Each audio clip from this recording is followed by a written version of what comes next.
Привет! Сегодня будет относительно полезное видео для владельцев стареньких флеш-картриджей без SD-карты. Если с карточкой и портативной передачей данных все понятно, вынул, вставил в переходник или картридер и готово, то с EMC64 будет чуть веселее. Дело в том, что я на какое-то время оказался без доступа к своему компьютеру на винде и пришлось освоить дополнительные навыки работы с картриджем и сейвами. Так что сегодня подружим нашу тележку с виндой, макбуком и даже Android-системами. Лайки, репосты. Погнали! Начнем с самого интересного и полезного для владельцев телефонов и планшетов под управлением Android, как и в моем случае. Нам понадобится картридж. Проверим, что он пустой. Также провод для подключения картриджа и OTG кабель. Итак, загрузился LSDG 9.2L, я залил его для экономии времени, и сейвов у нас здесь нет. Для начала нам необходимо скачать Game Boy Card Tool. Вряд ли вы найдете его в Play Market, так что ссылка в описании. Устанавливаем APK и коммутируемся. Отправляем OTG в планшет, подключаем провод для коммутации и подключаем наш картридж. Заранее я скачал себе несколько файлов, ROM, который у нас есть на приставке, и сейв, который мы сейчас загрузим на картридж. После того, как мы все подключили, открываем Game Boy Card Tool. Справа в настроечках жмякаем Detect USB Device, видим надпись Found EMC Smart Card, и теперь переходим в раздел памяти. Здесь есть запись и чтение. Выбираем сейв, который мы хотим загрузить.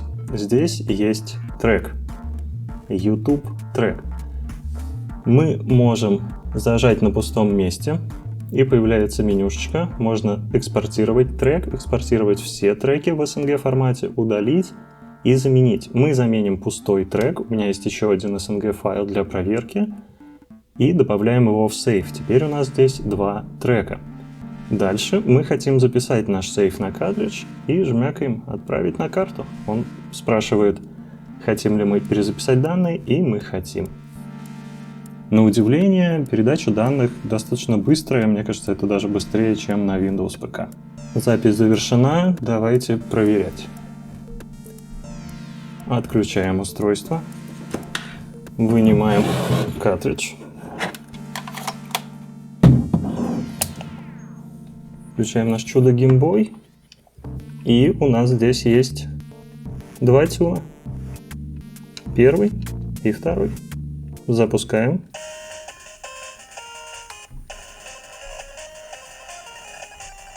Все работает. Также мы можем экспортировать трек, выбираем куда, прописываем ему название. Если мы делаем бэкап с чужого картриджа, например, UUU в папочку LSDG YouTube. Сохраняем, выходим, и у нас появился файл. Вот так вот, Android, OTG провод, и все получится.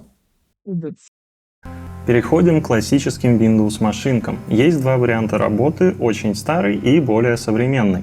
Почему-то у многих бывают трудности при установке драйверов, и сейчас мы вместе все настроим. Качаем EMC Quart. Вот такой у нас есть архивчик. Мы его разархивируем. Есть сам софт и необходимый установщик драйверов ZDIC 2.2. Здесь есть одна необходимая, нужная нам кнопочка Install VCID Driver. Жмякаем ее и ждем. Процесс установки достаточно длительный, но ничего страшного. На данном этапе можно сделать пометочку, что EMC Quart работает с версиями Windows старше Windows 7 на десятке. Запускаемся без проблем. Все установилось, открываем софт.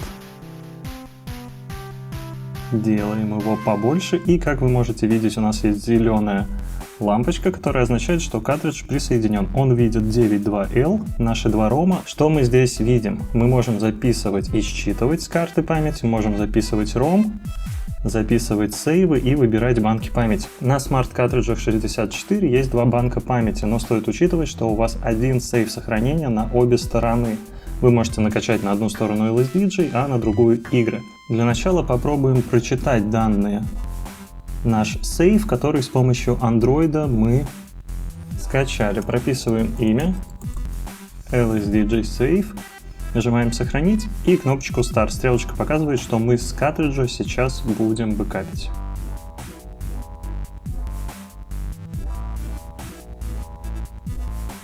Transfer completed. И у нас появился файл Save. Давайте откроем его менеджером. LSDG Save. И вот наши два трека, записанные с помощью Android планшета. Также по аналогии мы можем записать наш файл или Save. Выбираем запись на карту, тип файла. Выбираем путь, например, SkyGB. И теперь стрелочка на картридж. Мы нажимаем Start и процесс запущен. Продолжаем. Теперь наш картридж с помощью безопасного извлечения можно удалить. А сейчас я хочу на примере кирпича показать вам, как пользоваться сторонами картриджа. Наверху у нас есть лампочка, которую сейчас не видно. Это значит, что запущен первый банк памяти. Быстро переключаем, выключаем геймбой, и теперь лампочка горит. Включаем, выключаем геймбой с паузу в 1-2 секунды и меняем стороны. Изич. А в случае, если ваша система раньше 7-й винды, был у меня когда-то такой карманный ноутбук от Sony, то на помощь приходит старенький GB USB версия 0.1.4. Давайте его разархивируем. И открывается классический интерфейс. В папочке вы можете найти драйвера для разрядности вашей системы. Они также будут по ссылке в описании. Через диспетчер устройств мы устанавливаем драйвера из имеющейся у нас папочки и знакомимся с интерфейсом. Здесь мы можем выбрать сторону картриджа, первую или вторую, добавить ROM, удалить его, удалить все, записать на карту или записать save файл. Снизу мы видим информацию, которая есть на картридже, а сверху ромы и сейвы, которые мы хотим в него загрузить. Нажимаем «Запись» или «Чтение», и все будет работать. Я бы показал вам это, но не хочу переустанавливать драйвера, потому что это планшет, и так было слишком геморройно. Но у вас есть отдельно драйвера, которые вы можете через диспетчер устройств, определив свой порт, подключая и отключая картридж, и вручную обновить драйвера. И тогда GB-USB будет работать. Вжух. И напоследок поиграемся с макбуками. Тут все очень просто, но может быть затык при установке EMC Quad. На всех версиях операционной системы необходимо разрешить использование приложений, загруженных из любых источников в настройках защиты и безопасности. На ранних версиях системы это выглядело так, была просто кнопочка из любого источника. На более поздних системах этот пункт убрали, а в самых свежих версиях эти параметры выглядят совсем по-другому. И если у вас такого пункта нет, а устанавливать не совсем официальный софт вам все-таки хочется, то с помощью терминала и простой команды жмякаем Enter, подтверждаем пароль, мы можем с вами обойти это ограничение. Затем скачиваем по ссылочке с GitHub EMC Quad. Дальше находим его в загрузках, у нас монтируется образ, и мы открываем его. Красная лампочка, картридж не подключен. Подключаем наш девайс и пробуем еще раз. Картридж активен. Теперь мы тоже, пожалуй, сделаем бэкап наших сейвов.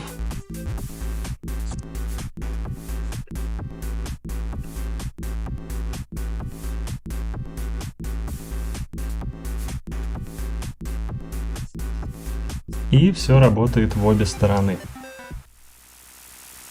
Подключаем картридж, откапываем по облакам и жестким дискам свои сейвы или наконец-то делаем бэкапы мелодий. Надеюсь, кому-нибудь видяшка показалась интересной. Лично мне возможность взаимодействовать с тюнами в дороге с помощью телефона оказалась очень полезной. Бэкапы на облаках или в телеге, и вы можете отыграть несколько разных сетов и поделиться сейвами за считанные минуты. Буду очень рад вашей поддержке на ресурсе Boosty. Все здесь благодаря вам. Присоединяйтесь в Телеграме и, самое главное, пишите и слушайте только хорошую музыку. Пока-пока!